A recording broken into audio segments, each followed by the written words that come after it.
Well, hey there, my friend. Welcome into the Practical Pro Musician.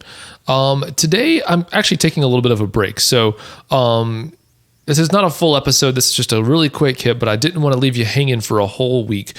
This episode is coming out on what will be July 4th, which here in America, where I live, that's a big holiday.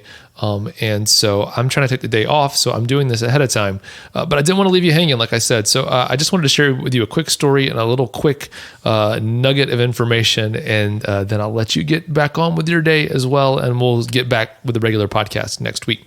So yesterday, as I'm recording this, I was mowing my lawn as I do every week, or maybe sometimes when it gets rainy, I do it more than once a week. But here in Nashville, it's July. It's extremely hot. I believe yesterday when I was doing this, it was like 91 or 92 degrees outside. And this is like in the afternoon. This is like after work hours. This is like, 5 or 6 at night, or 7 even, I think. It was that hot. Anyway, it was really hot. And I have this method that I do. I have a pretty big yard. I have a big enough yard that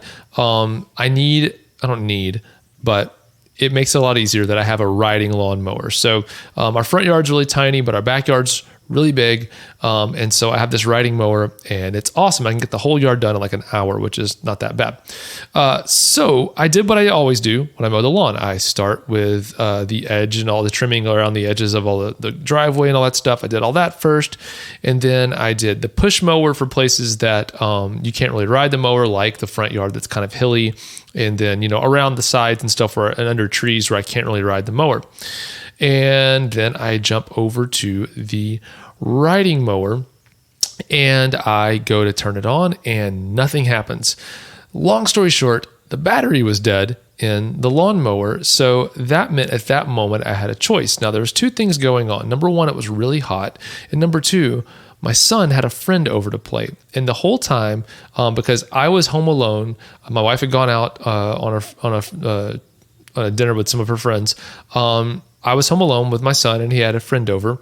And the rule was they had to stay outside with me while I was mowing the lawn. They could go inside and play video games or whatever they were going to do when I was inside. So I could kind of supervise everything.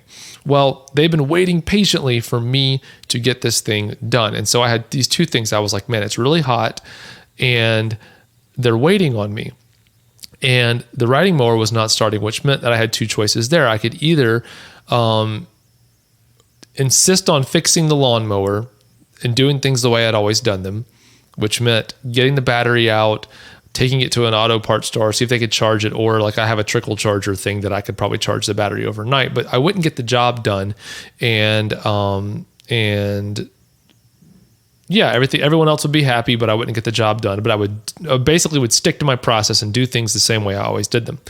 Or I could make the hard choice, which would be get the push mower back out. Everyone else has got to wait for a little while, but I'm going to get the job done because we're trying to sell our house because we're trying to build a house. And so we don't want the lawn looking halfway mowed. That's not a really good look for selling your house.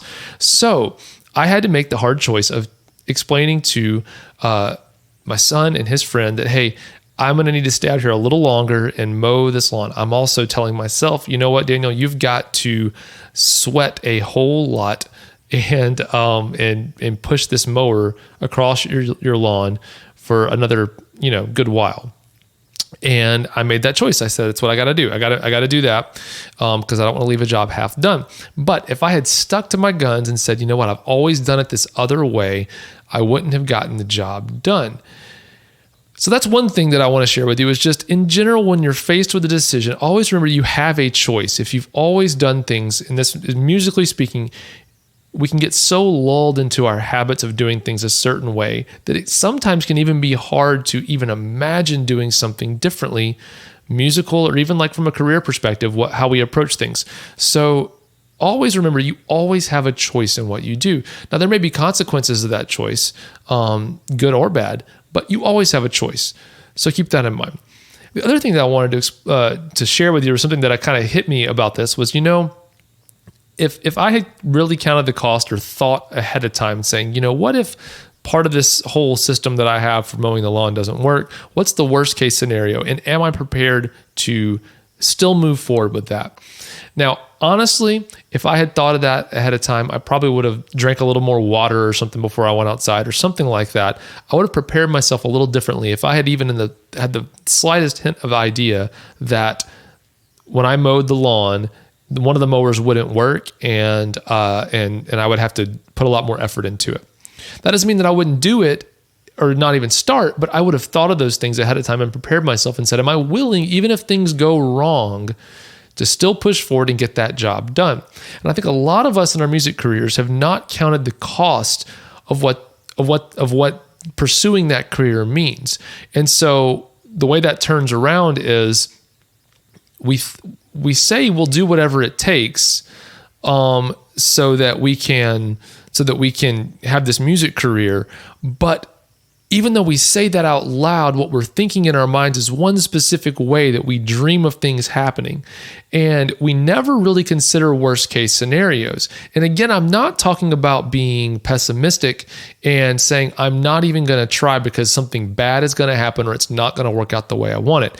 I'm actually talking about moving forward with that process and deciding to still do it, but only after we've really counted the cost and determined that even if something that's not as good as what we hoped for happens, we still are willing and committed to pushing forward with it. So I want to ask you today, on a holiday for me, when I'm kicking my feet up and relaxing somewhere, hopefully by a pool and shooting off fireworks or whatever it is, I want to ask you, have you counted the cost? Are you really willing to do what it takes, even if things don't go the way that you think they will? And I want you to imagine not tragedy or awful, terrible things. That's not what I'm trying to get you to do. But think about things that don't quite end up the way you thought.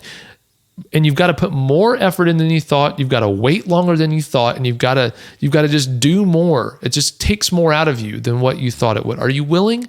And if you are, I want you to keep pushing forward. I want you to commit to yourself that you're going to keep moving forward and do this thing. All right. So I know that I said this was going to be, a quick hit, and it probably is a little shorter than my last episode at least, but I wanted to share this with you today so that you don't miss me and I don't miss you on this holiday day of the week that I normally post a podcast episode. So thanks for joining me, and we'll be back next week with a regular episode of The Practical Pro Musician. Thanks for hanging out with me. Bye for now.